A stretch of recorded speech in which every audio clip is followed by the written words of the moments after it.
Assalamualaikum warahmatullahi wabarakatuh.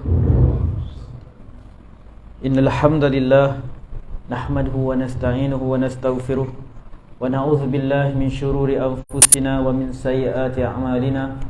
May yahdihillahu fala mudilla lahu wa may yudlil fala hadiya lahu. Asyhadu an la ilaha illallah wahdahu la syarika lahu wa asyhadu anna Muhammadan 'abduhu wa rasuluh. Fa inna asdaqal hadits kitabullah wa khairal hadi hadi Muhammadin sallallahu alaihi wasallam wa syarrul umuri muhdatsatuha wa kullu muhdatsatin bid'ah wa kullu bid'atin dalalah. Alhamdulillah, kita panjatkan syukur pada Allah Subhanahu wa taala.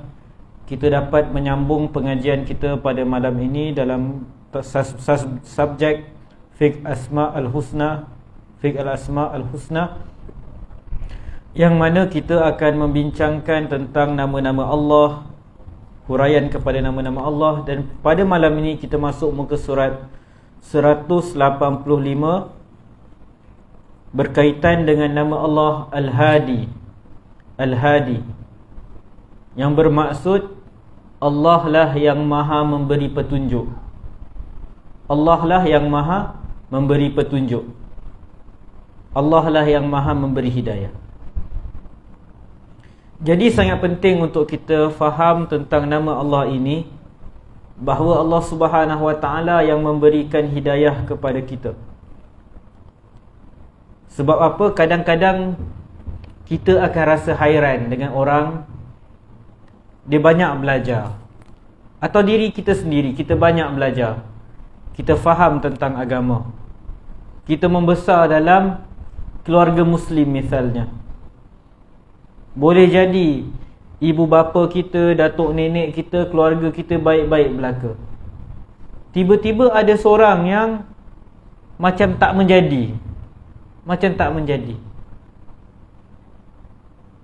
Jadi kita kena ingat bahawa hidayah itu di tangan Allah Subhanahu wa taala, dan Allah lah yang membuka hati manusia, yang memberikan hidayah dalam bentuk taufik untuk mereka beramal dengan apa yang mereka tahu.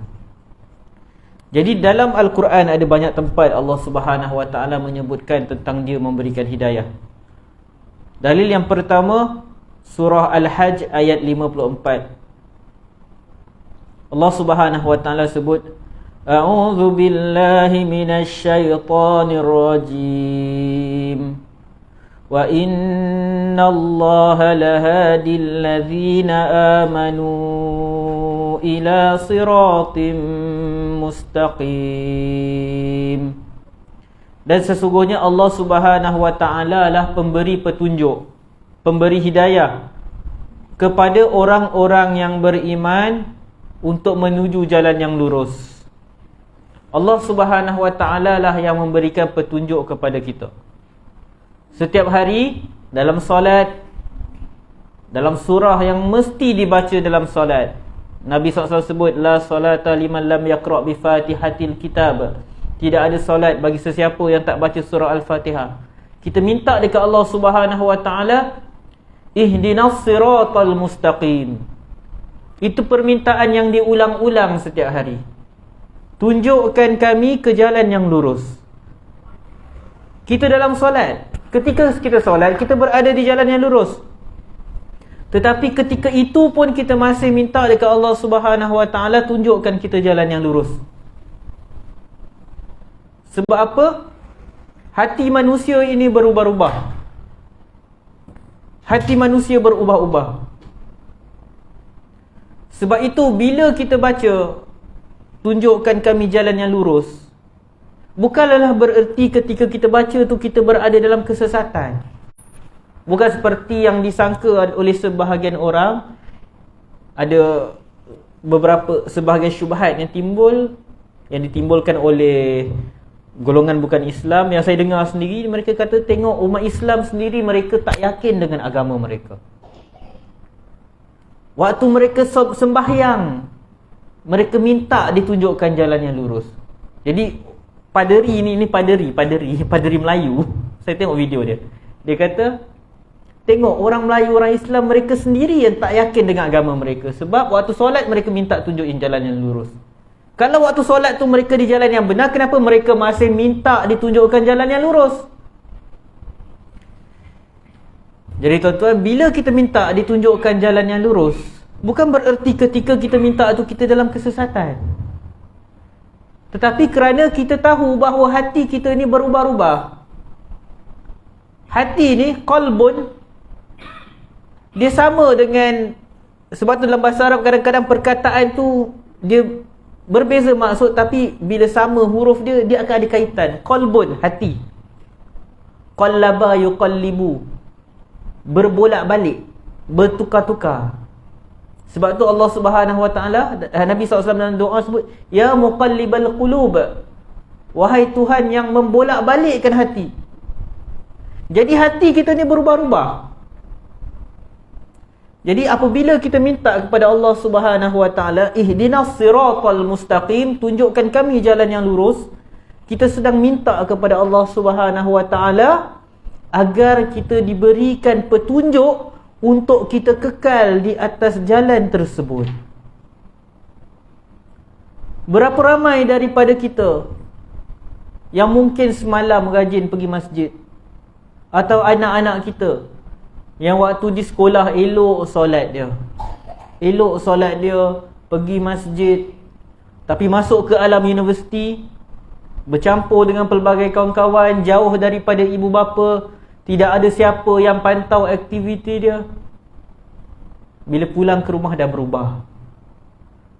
Daripada rajin pergi masjid, tak pergi masjid. Elok solat 5 waktu, dah tak solat. Elok dulu hormat ibu bapa, dah tak hormat. Kalau yang perempuan dulu elok tutup aurat sempurna, balik dah tak tutup aurat, dah sempurna. Berubah, manusia berubah. Begitu juga ada orang yang dulu keadaan dia buruk, tetapi satu hari kita bertemu dengan dia, dia berbeza. Dia jadi orang yang lebih baik daripada apa yang kita pernah kenal dengan dia. Jadi bila kita tahu, kita faham tentang konsep hidayah ini, kita tidak akan sama sekali merasa sombong dengan manusia. Kita sama sekali tidak akan merasa sombong dengan manusia. Kita lihat manusia melakukan maksiat, kita benci kemaksiatan dia. Kita tak suka dia bila dia buat maksiat. Tetapi kita tidak mengejek-ngejek dia. Kita tidak merasa diri kita lebih mulia daripada dia. Kita tidak rasa diri kita ni lebih suci daripada dia.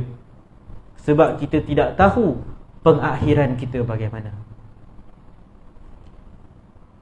Dalam surah Al-Furqan ayat 31, wa kafa bi rabbika hadiyan wa nasira, dan cukuplah Rabbmu menjadi pemberi petunjuk dan penolong. Al-Hadi adalah yang memberi petunjuk, yang memberi hidayah kepada hamba-hambanya dan menunjukkan mereka kepada kebahagiaan mereka di dunia dan di akhirat. Lalu dengan petunjuk daripadanya, daripada Allah, maka orang beriman, manusia beriman dan beramal, melakukan amal soleh, mendapat petunjuk untuk ketaatan dan meraih keredaannya.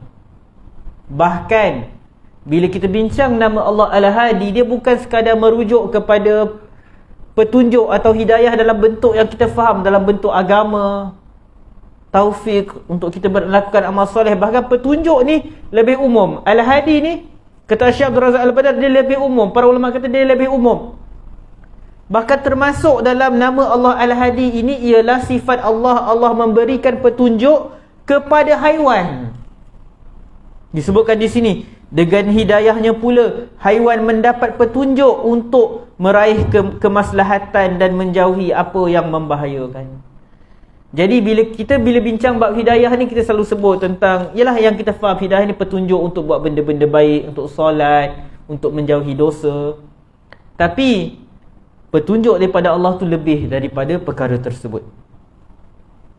Dalam surah Al-A'la ayat 2 hingga 3, Allah Subhanahu Wa Taala sebut, Allazi khalaqa fasawwa wallazi qaddara fahada. Dialah yang menciptakan dan menyempurnakan penciptaannya, dan dialah yang menentukan kadar takdir masing-masing, dan dialah yang memberikan petunjuk. Jadi Allah yang cipta, Allah yang menentukan takdir kadar seseorang dan semisalnya, dan Allah juga yang memberikan petunjuk kepada semua makhluk dia. Dia memberi hidayah yang sempurna untuk kemaslahatan mereka dan menyiapkan mereka untuk melaksanakan tujuan penciptaan mereka. Dia menjelaskan kepada mereka akan kebenaran dan menurunkan kitab-kitabnya, mengutus para rasulnya, mensyariatkan syariat dan hukum hakamnya yang halal dan yang haram, menjelaskan pokok-pokok agama dan cabang-cabangnya. Dia Allah menunjukkan dan menjelaskan jalan yang lurus yang dapat menyampaikan manusia kepada keredaan dan ganjaran pahala daripadanya. Jadi apa bukti Allah Subhanahu wa taala Al-Hadi? Apa petunjuk Allah Al-Hadi? Allah hantar para rasul. Walaqad ba'atsna fi kulli ummatin rasula. Allah kata sesungguhnya kami hantar para rasul kepada setiap umat. Ani'budullah. Untuk apa? Untuk mengajak manusia, untuk mereka suruh manusia sembah Allah Subhanahu wa taala. Wajtanibut taghut, dan menyuruh manusia untuk menjauhkan diri daripada taghut, menjauhkan diri daripada mensyirikkan Allah Subhanahu wa taala. Taghut ni umum, segala benda yang kita melampau batas, mengangkat dia, memulia dia, mentaati dia, maka itu disebut taghut. Jadi Allah hantar Rasul, Allah turunkan Alkitab. Allah Subhanahu wa taala hantar para Rasul untuk mengajar manusia tauhid. Allah Subhanahu wa taala hantar Nabi SAW untuk menyempurnakan kemuliaan akhlak pada manusia. Dalam sebuah hadis Nabi SAW sebut, innama bu'istu liutammima salihal akhlaq. Aku diutuskan untuk menyempurnakan kemuliaan akhlak. Dalam riwayat lain makarimal akhlaq. Itu hadis yang sama, tapi kebanyakan riwayat salihal akhlaq. Aku diutuskan untuk menyempurnakan akhlak yang mulia. Maksudnya sebelum Nabi SAW hadir, manusia dah ada akhlak mulia. Siapa yang bagi petunjuk kepada manusia sebelum hadirnya Nabi SAW untuk berakhlak mulia? Allah Subhanahu wa taala. Tetapi datangnya Nabi SAW untuk sempurnakan lagi, untuk mereka tinggalkan kebiasaan-kebiasaan mereka yang buruk. Sebab tu orang Arab jahiliah di zaman Nabi SAW bukanlah semua benda yang mereka buat jahat. Mereka ada adat istiadat yang baik, akhlak yang baik, dan itu diiktiraf oleh Nabi SAW. Tapi Nabi SAW hadir untuk sempurnakan. Mana yang negatif dibersihkan, mana yang elok dikekalkan, dan ditambah pula dengan adab-adab yang dibawa oleh ajaran Islam. Dia menjelaskan kepada mereka jalan-jalan yang menyimpang agar para hamba menjauhinya. Sebab itu dalam Al-Quran disebutkan kisah-kisah umat terdahulu. Sebab itu dalam Al-Quran banyak diceritakan tentang kisah kaum-kaum yang menentang para Nabi. Sebab tu dalam Al-Quran diceritakan tentang kisah Bani Israel. Semua kisah-kisah umat yang menentang para Nabi mereka, yang menentang Allah Subhanahu Wa Taala, bukan bedtime story. Dia bukan cerita nak tidur waktu malam. Dia untuk manusia mengambil pengajaran daripadanya. Sebab itu kadang-kadang hairan dengan sebahagian orang bila kita kata, kita bawakan satu contoh, misalnya dalam Al-Quran banyak kali menyebut tentang golongan musyrikin. Apakah hujah mereka bila didatangkan oleh para rasul, hujah seru mereka kepada tauhid? Banyak kali dalam Al-Quran orang-orang musyrikin akan menjawab yang mereka hanya mengikut apa yang dilakukan oleh nenek moyang mereka. Kenapa Allah Subhanahu Wa Taala sebut benda ni? Nak bagi petunjuk kepada kita semua, umat Nabi Muhammad SAW, jangan ikut jejak langkah orang musyrikin. Tetapi sebahagian daripada kita bila diberikan contoh ni, mereka kata, tapi ini golongan musyrikin, kita tak boleh guna ayat yang ditujukan kepada golongan musyrikin kepada orang beriman. Kalau macam tu, apa faedah Allah cerita pasal golongan musyrikin? Allah cerita untuk kita jauhi. Bukannya takkanlah Orang musyrikin buat salah, kita buat betul pula. Bukan macam tu. Bila Allah cerita sifat orang musyrikin, sifat orang jahiliyah, untuk apa? Untuk kita tinggalkan. Jangan kita ikut tingkah laku mereka. Sebab itu kadang-kadang bila kita berhujah dalam agama dengan berhujah bahawa ini dah lama diamalkan, kita sedang mengikut jejak langkah kaum musyrikin. Boleh jadi apa yang kita buat tak salah, tapi bila kita berhujah macam tu, kita dah mengikut penghujahan orang musyrikin. Umat Islam tak akan berhujah macam tu. Kita akan berhujah bahawa kenapa benda ni boleh. Hujah bawa dalil, bawa kaedah dalam usul fiqh dan semisalnya. Itu cara umat Islam berhujah. Tapi bukan berhujah ini nenek moyang kita dah lama buat, so tak kena. Itu bukan sifat umat Islam. Bukan maksud semua benda yang diwarisi daripada nenek moyang itu salah. Maksud cara penghujahan tu tak kena. Kalau benda tu betul, pertahankan dengan hujah yang kuat. Bukan sekadar kata ini nenek moyang kita buat. Jadi kita diceritakan tentang kisah Bani Israel, bagaimana sifat mereka melawan para nabi, supaya semua tu menjadi pengajaran kepada kita untuk kita tak ikut jejak langkah mereka. Dan itu semua adalah menggambarkan nama Allah Al-Hadi. Allah memberi petunjuk kepada manusia dengan cara apa? Turunkan Al-Quran. Dengan cara apa? Dengan Allah sebutkan dalam Al-Quran kisah-kisah umat terdahulu, menjadi pengajaran kepada kita semua. Ibnu Atiyah rahimahullah dalam tafsirnya Al-Muharrar, dia menyatakan firman Allah fahada, memberi petunjuk, bersifat umum, mencakupi semua bentuk hidayah untuk manusia dan haiwan. Sebahagian ulama tafsir mengkhususkan ayat di atas dengan beberapa hidayah. Al-Farra' misalnya menyatakan bahawa maksud dalam surah Al-A'la ayat 3 ni, wallazi qaddara fahada, dia menyatakan bahawa Allah memberi hidayah dan dia yang menyesatkan. Allah yang mencukup, dan Allah mencukup untuk menyebutkan salah satunya saja. Maksudnya dia nak kata, sebagai ulama kata fahada ni dalam surah Al-A'la ni dia menunjuk pada hidayah dalam bentuk taufik. Jadi lawan dia sesat lah. Kemudian disebutkan bahawa Imam Muqatil dan Al-Kalbi berkata Allah memberi hidayah kepada haiwan yang jantan untuk menggauli yang betina. Jadi kalau kita fikir, haiwan makhluk yang tidak berakal. Haiwan makhluk tidak berakal. Tapi macam mana makhluk yang tidak berakal ni tahu bahawa untuk dia meneruskan kesinambungan keturunan dia perlu menggauli lawan jantina dia. Haiwan jantan akan bersama dengan haiwan betina, lepas tu lahir anak. Tak ada siapa ajar. Ada ke kat zoo tu jurulatih yang ajar dia, kau kena macam ni? Dah akil balik kena. Tak. Siapa yang bagi dekat haiwan tu berfikir macam tu untuk dia pergi mengawal? Allah Subhanahu Wa Taala. Jadi itu termasuk Allah bagi petunjuk kepada haiwan. Ada pula ulama tafsir menyatakan Allah memberi hidayah kepada bayi untuk menyusu kepada ibunya. Anak kecil yang baru dilahirkan, ambil anak kecil, si ibu ambil letak kat dada dia, terus anak tu menyusu. Ada siapa ajar? Tak ada. Mak tu pun tak ajar. Hari pertama lahir tu pun, kalau letak dia dah menyusu dah. Siapa yang ajar dia? Allah Subhanahu Wa Taala yang bagi petunjuk kepada bayi tersebut untuk menyusu tanpa perlu sesiapa mengajar dia.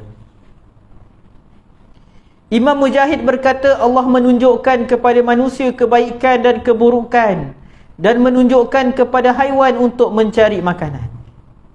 Jadi kesemua ini adalah contoh-contoh bentuk hidayah. Sebab itu kadang-kadang kita buka kitab tafsir, kita akan rasa nampak macam berlaku percanggahan. Seorang ulama tafsir kata hidayah ni maksud macam ni, seorang ulama tafsir kata hidayah ni maksud macam ni. Tapi sebenarnya ini semua yang kelihatan bercanggah ini, itu adalah contoh-contoh berkaitan hidayah. Sebab itu Ibn Taymiyah rahimahullah menyatakan ucapan-ucapan yang benar di atas ini hanyalah sekadar permisalan sebagaimana yang dikatakan oleh Ibn Atiyah. Demikian pula yang dikatakan oleh kebanyakan ulama salaf.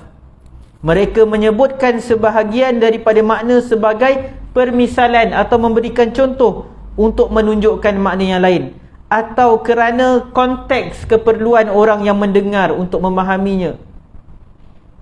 Jadi kalau kita lihat ulama tafsir kata Ibn Taymiyah rahimahullah, ulama salaf bila terangkan satu ayat, mungkin ulama A akan bagi jawapan kepada satu ayat ni, dia bagi jawab contoh yang A. Ulama B dia bagi contoh yang lain. Itu bukan percanggahan.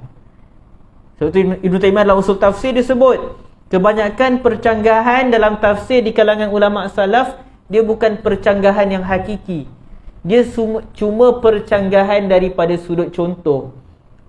Sebab ulama menjawab, bila orang tanya tentang kefahaman satu ayat, dia menjawab mengikut konteks. Dia bagi contoh yang mudah difahami oleh orang yang bertanya tersebut.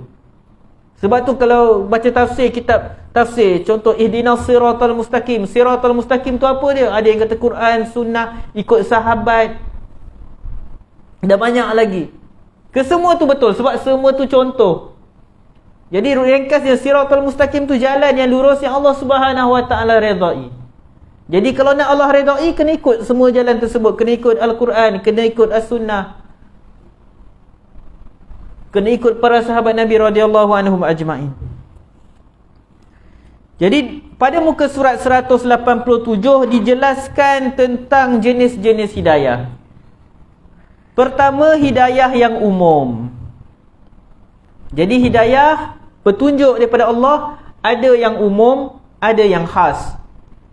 Iaitu hidayah untuk setiap jiwa kepada kemaslahatan hidupnya dan apa-apa yang diperlukannya.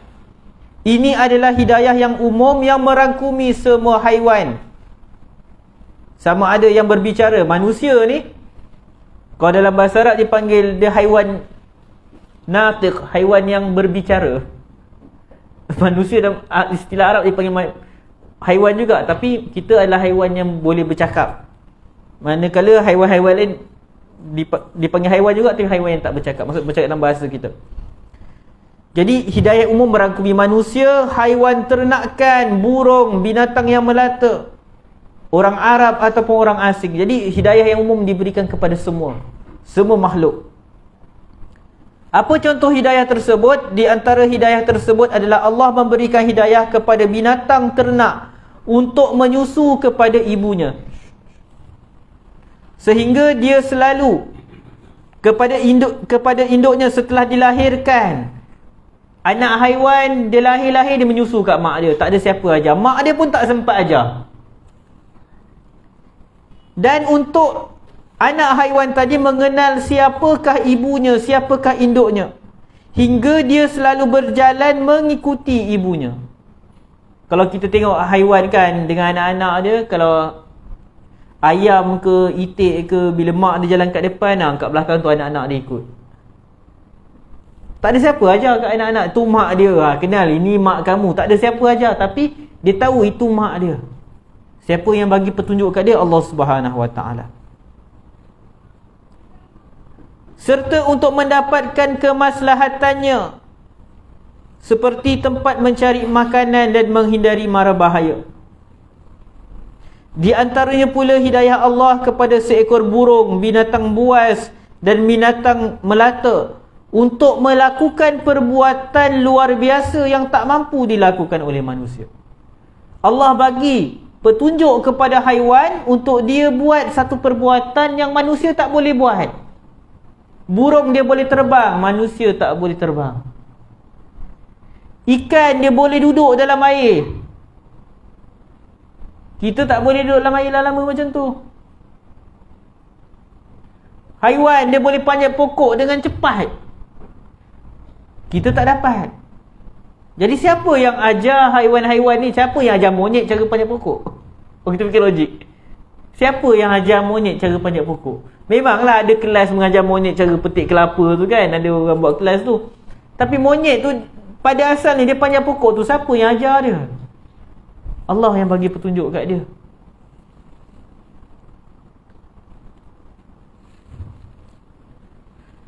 Seperti juga Allah memberi hidayah kepada lebah untuk melewati jalan, melalui jalan yang terdapat di dalamnya tempat makanan. Allah bagi hidayah kepada haiwan sekecil lebah tu untuk pergi cari makanan. Dan lepas dia dah dapat cari makanan, mungkin dia jumpa kat mana tempat madu dan semisalnya, dia dapat kembali ke sarang dia. Siapa yang bagi petunjuk kepada haiwan ni untuk dia tahu jalan pulang? Tahu kat mana nak cari makanan, tahu macam mana nak balik? Allah Subhanahu Wa Ta'ala. Allah memberi hidayah kepada lebah melewati jalan yang terdapat pada makanan meskipun berjauhan, dan mereka dapat kembali ke sarang melalui pepohonan, pergunungan. Mereka lalu hutan buka, kalau kita hutan tebal, tapi dia dapat juga cari jalan balik. Kita masuk hutan sesat terus. Tapi lebah dia dapat. Dia kecil. Sebagaimana Allah memberikan hidayah kepada seekor semut yang kecil yang keluar dari sarangnya mencari makanan walaupun jauh. Bila dia dapat makanan, dia bawa balik.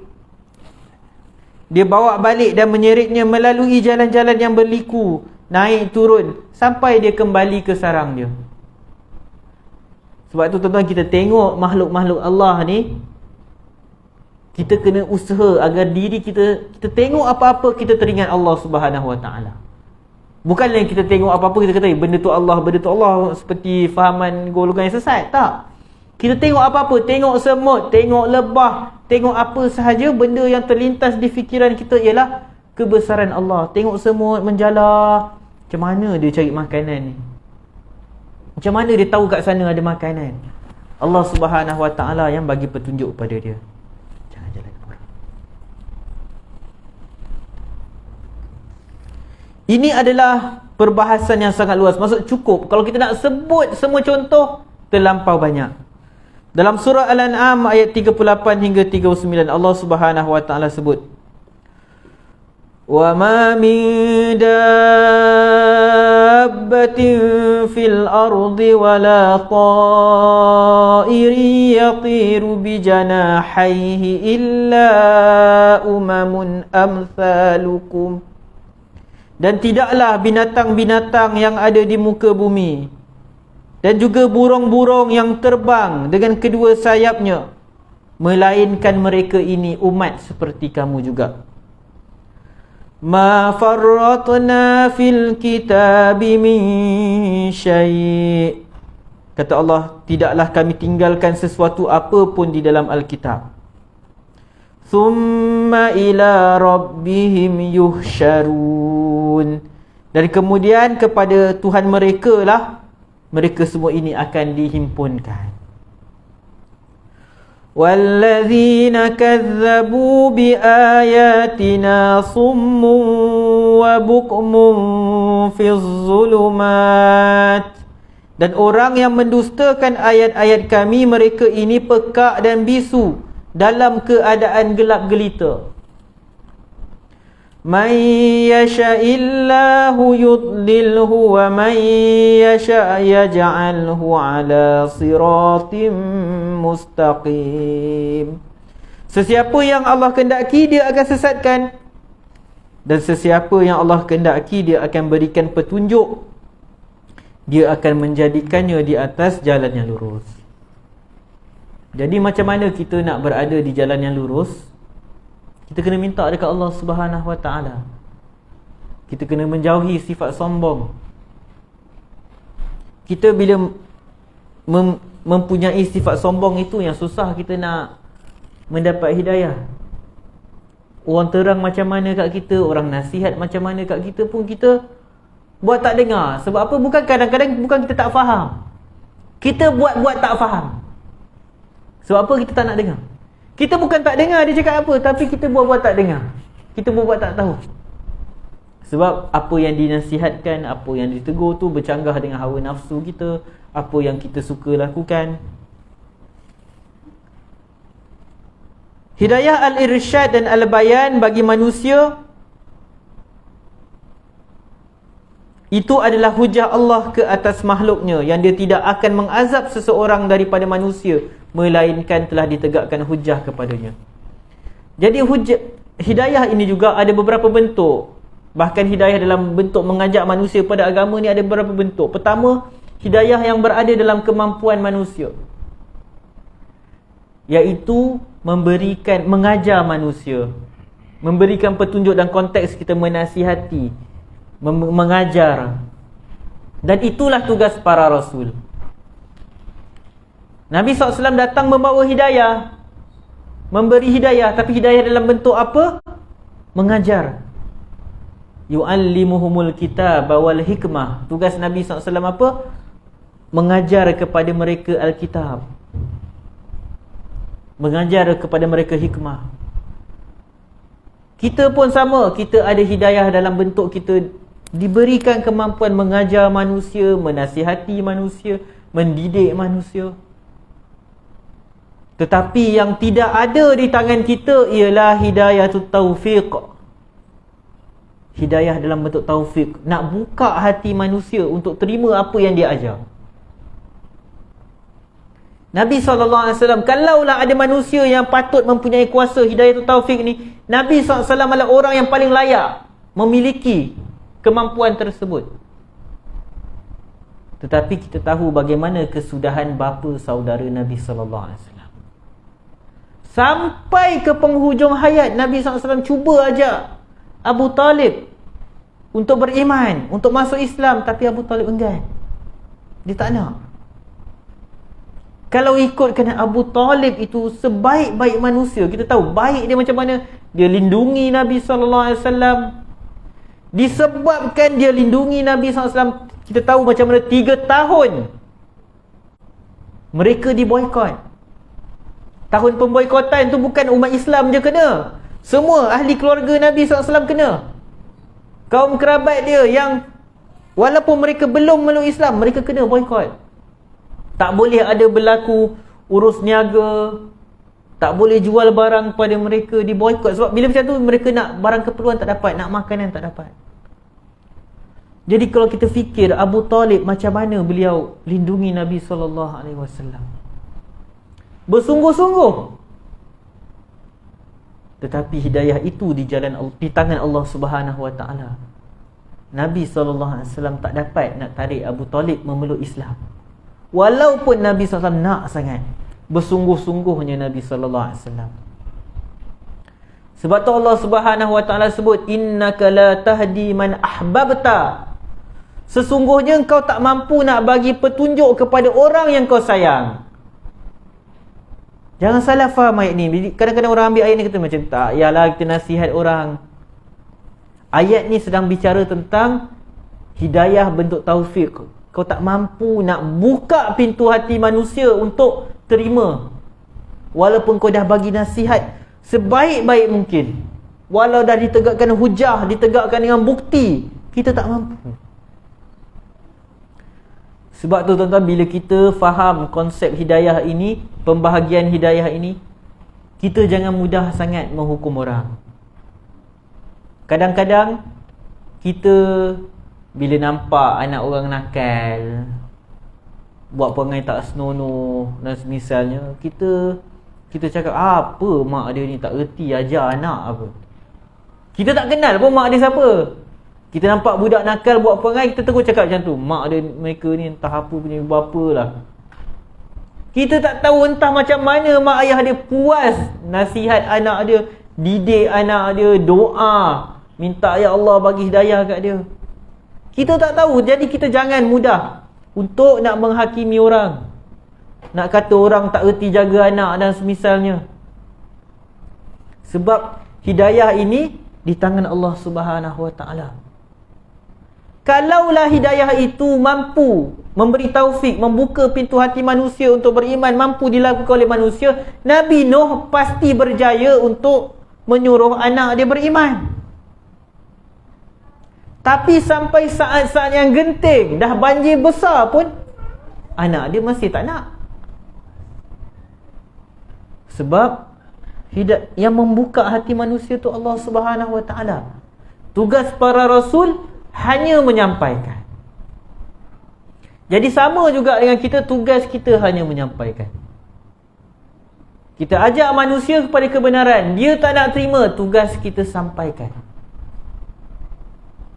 Jadi kita jangan pening dengan, kadang-kadang sebab kita pening, alah, kita rasa sia-sia lah dakwah kita ni, sia-sia nasihat yang kita bagi kat orang, dia tak ikut pun. Kita dah salah kat situ. Kita sedang cuba nak ambil kerja Allah pula. Kerja kita sampaikan. Yang nak buka hati dia, bagi taufik kat dia untuk ikut kebenaran tu Allah Subhanahu Wa Taala. Jadi bila kita faham konsep hidayah ni, maka kita tahu kerja kita sampaikan, kerja pendakwah sampaikan. Manusia terima, manusia tolak, itu kerja Allah Subhanahu Wa Taala. Jadi pasti memang kita akan sedih lah kadang-kadang kalau kita dah nasihat, apatah lagi kalau orang tu anak-anak kita sendiri, ahli keluarga kita tegur, dia tak nak dengar. Pasti sedih tu normal. Nabi SAW pun rasa sempit hati bila tengok, khususnya bila kat zaman Mekah awal-awal dakwah dulu macam mana. Tetapi Nabi SAW tahu tugas baginda hanya sampaikan saja. Dan bila kita tahu yang buka pintu hati manusia tu Allah Subhanahu Wa Taala, jangan kita belagak konon kita lah orang yang paling pandai berdakwah, orang lain tak pandai dakwah. Kita lah yang dakwah paling hikmah, orang lain dakwah tak hikmah. Contoh kita mengajar, ataupun kita bagi contoh mudah, ada dua orang Muslim. Dua orang ni, dia orang ada kawan dengan seorang non-Muslim, bukan Islam. Yang A ni dah lama kawan dengan bukan Islam ni. Dia selalu ajak masuk Islam, ajar, tunjuk contoh yang baik, kadang-kadang bincang-bincang. Tapi sepanjang kawan dengan A ni, orang bukan Islam tu tak terbuka pun hati dia nak masuk Islam. A ni kalau dah dia tak faham konsep hidayah ni, mungkin dia rasa kau ni dah lah, malas aku, penat, dah bertahun-tahun pun aku ajak tak nak masuk, biarlah, masuk neraka terus. Bila tak faham konsep hidayah, kita akan mudah putus asa dalam dakwah. Sebab kita cuba nak ambil alih kerja Allah, kerja kita sampaikan je. Datang pula CB jumpa dengan orang tadi, non-Muslim tadi, dia cakap sikit, terus terbuka hati kawan tu masuk Islam. Si A tu tengok, dia ni, aku bertahun-tahun ajak dia tak masuk Islam, B ni datang cakap sikit terus masuk Islam. Jadi kalaulah tak difahami perkara ni, mungkin kita akan hairan. Bahkan kalau tak faham konsep hidayah ni, dia akan merosakkan pendakwah itu sendiri. Dan si B pula, kalau dia tak faham konsep hidayah taufik ni berada di tangan Allah Subhanahu Wa Taala, mungkin dia akan belagak sombong. Dia kata, engkau itulah kau dakwah tak ada hikmah. Tengok aku cakap sikit dia masuk Islam. Engkau cakap bertahun-tahun tak masuk Islam pun. Kita sombong. Kita rasa hidayah tu kat tangan kita. Oh, dia masuk Islam sebab aku. Dia ni rajin pergi masjid sebab aku ajak dia. Korang orang kampung semua tak buat kerja dakwah, aku je seorang buat kerja dakwah, ajak orang pergi masjid. Kita tak faham konsep hidayah tersebut. Allah yang buka pintu hati manusia. Tugas kita menyampaikan. Jadi bila kita faham konsep hidayah ni, pertama kita tak akan mudah putus asa dalam dakwah. Ajak orang, kita tak akan putus asa. Walaupun kita nampak orang tak terima, kita tak putus asa. Sebab kita kata tak apa, selagi mana kita ajak orang, kita dapat pahala. Kita buat apa pun ajak orang, akhirnya kebaikan dia berbalik pada kita. Kita dah buat benda yang betul, kita akan dapat pahala daripada Allah Subhanahu Wa Taala. Kalau dia terima dakwah kita, alhamdulillah.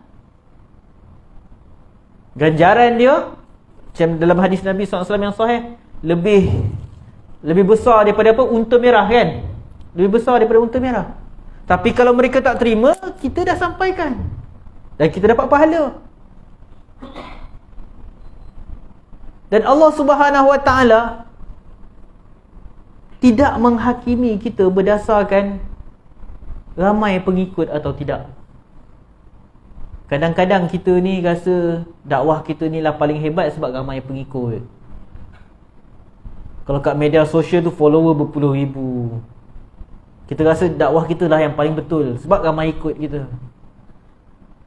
Tu bila ada ustaz-ustaz lain yang sikit je, kau kuliah ada 1, 2, 3 orang yang datang, Kita rasa apa ustaz tu maksudnya tak pandai nak berdakwah tu, sebab tu sikit je orang ikut dia. Auzubillah min zalik. Kita berhenti tu azan, kita sambung lepas azan.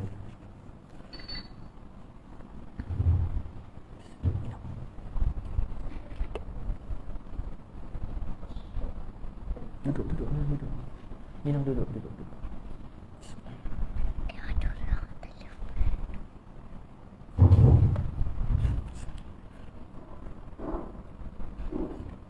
Jangan angkat meja. Duduk.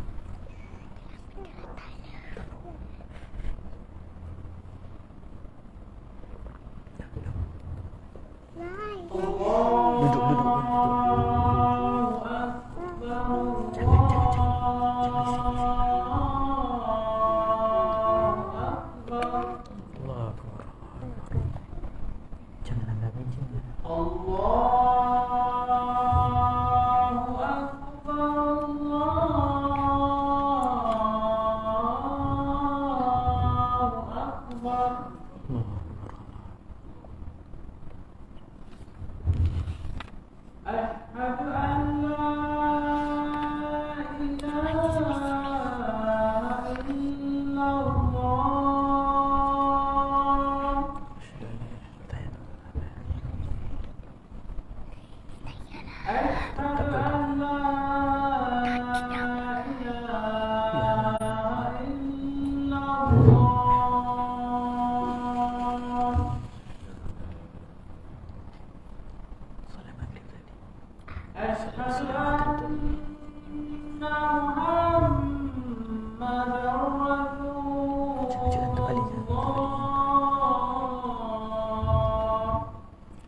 Allahumma rabbana zidna wa tittama wa salatan qawmati Muhammad usilatul fadil wa sallallahu Muhammad alladhi raditu billahi rabbil bil islam dinan Muhammadin.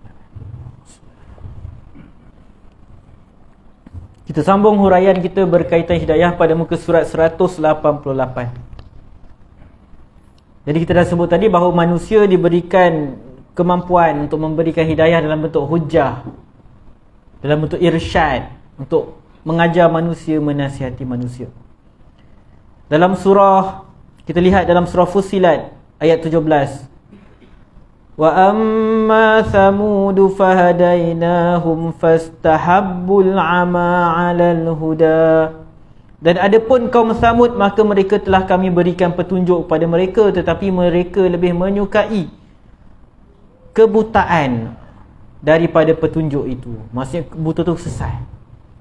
Jadi Allah dah hantar para rasul, maka dah hantar turunkan kitab, maka tidak ada hujah lagi di kalangan orang-orang musyrikin yang tak beriman nak bagi tahu bahawa mereka tak beriman sebab tak datang petunjuk pada mereka.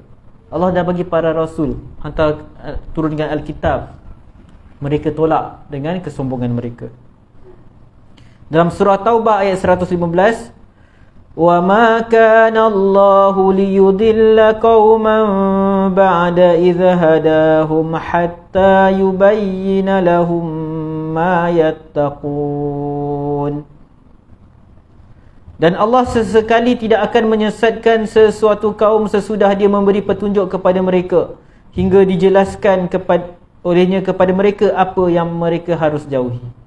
Maksudnya Allah memberikan hidayah al-bayan, keterangan, tetapi mereka tidak mahu mengambil petunjuk, maka Allah pun mengazab mereka. Jadi Allah Subhanahu Wa Taala tak akan mengazab manusia yang tak sampai hujah kepada mereka. Allah tak zalim, Allah tak akan hukum mereka. Jadi berkaitan hidayah dalam bentuk taufik yang kita sebutkan tadi untuk membuka hati manusia beriman, kita lihat dalam surah Al-Kahf ayat 17, wa may yudlil falan tajida lahu waliyan mursyida. Dan sesiapa yang sesat, kamu akan dapati tidak ada falan tajida lahu waliyan mursyida, tidak ada sesiapa, kamu akan dapati tidak ada baginya wali untuk memberikan petunjuk. Terjemahan dia tak tepat ni. Terjemahan dia salah. Wa may yudlil falan tajida lahu waliyan mursyida. Ayat selepas dia tak ingat saya. Kita lihat surah Fatir ayat 8. Afaman zuyyina lahu su'u amalihi fara'ahu hasana fa innallaha yudillu man yasha'u wa yahdi man yasha'. Allah Subhanahu Wa Taala sebut, adakah sesiapa yang telah syaitan hiaskan mereka kepada mereka keburukan. Syaitan menghiaskan benda-benda buruk yang manusia lakukan supaya nampak cantik. Fara'ahu hasana, lalu dia akan nampak benda itu sebagai indah, cantik. Maka sesungguhnya Allah menyesatkan sesiapa yang dikehendakinya dan memberikan petunjuk kepada sesiapa yang dikehendaki.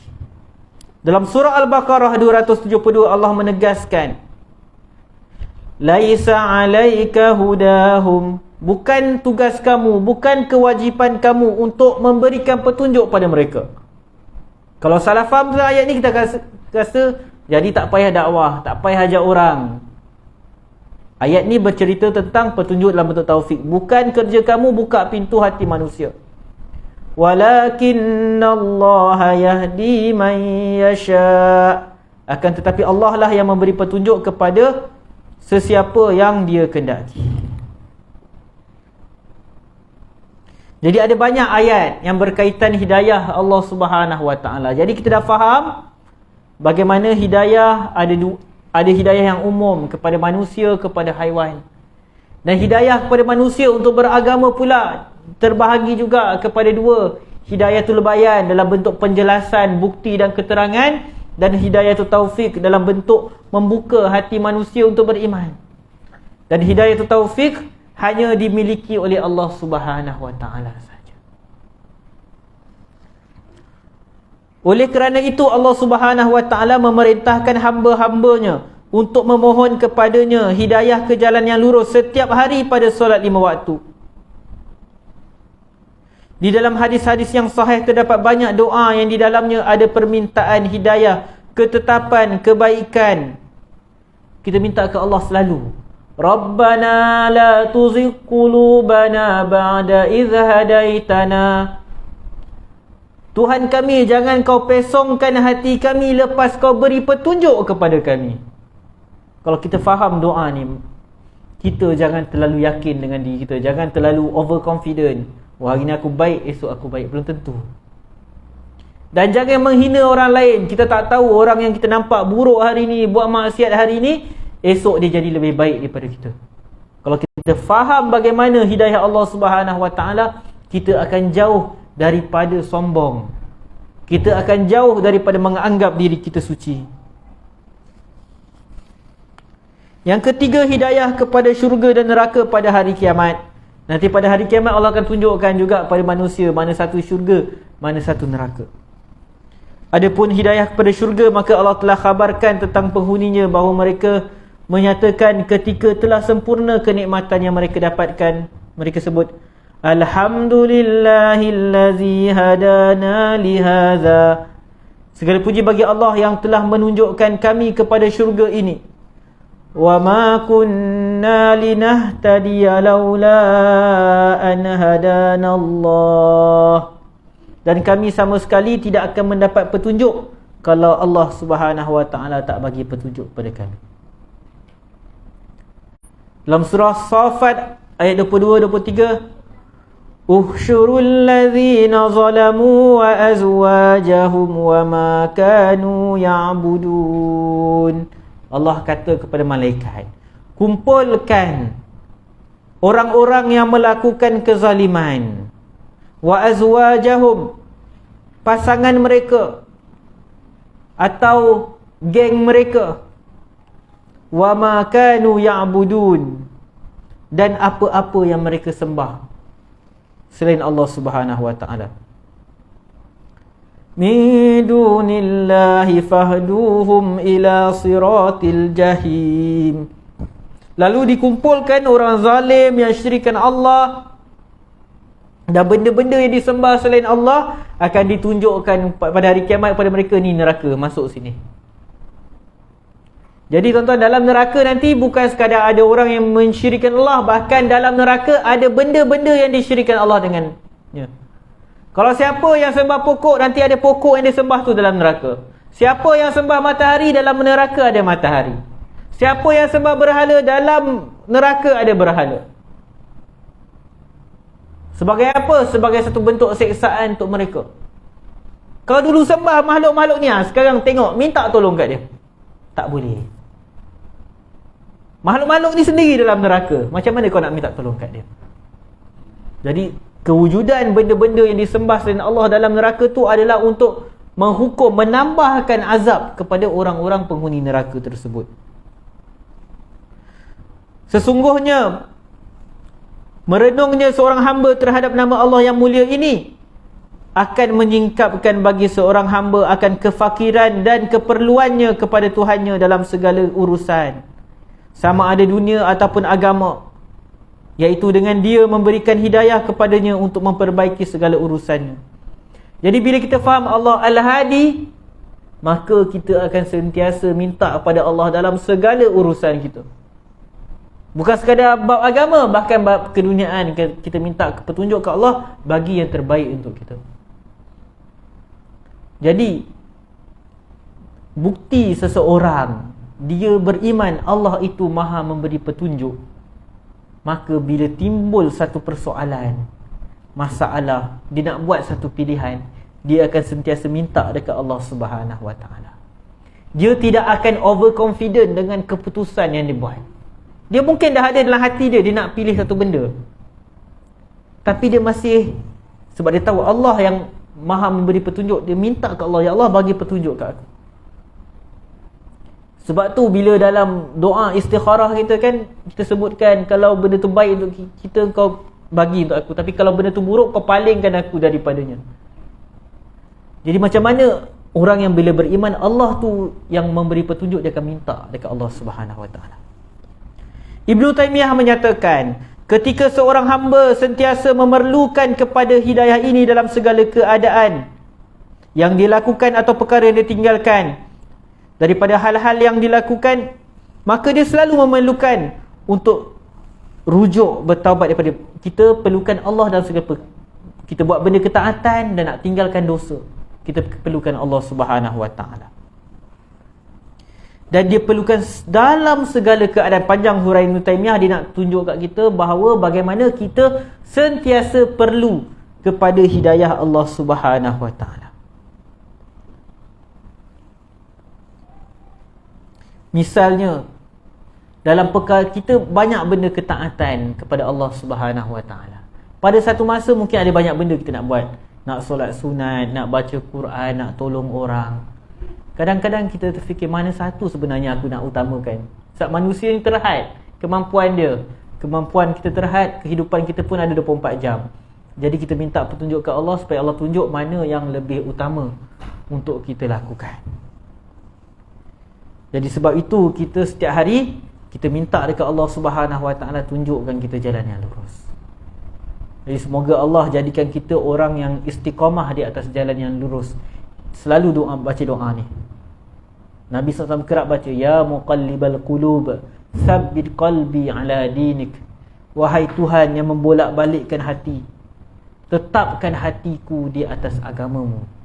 Rabbana la tuzigh qulubana ba'da idh hadaitana. Tuhan kami, jangan kau pesongkan hati kami lepas kau beri petunjuk kepada kami. Kita minta Allah Subhanahu Wa Taala kurniakan kita istiqamah di atas jalan yang lurus. Wallahu alam. Sebelum bersurai ada sebarang persoalan? Muslimin ada soalan? Muslimah? Okey, kalau tak ada soalan kita sudahi dengan tasbih kafarah.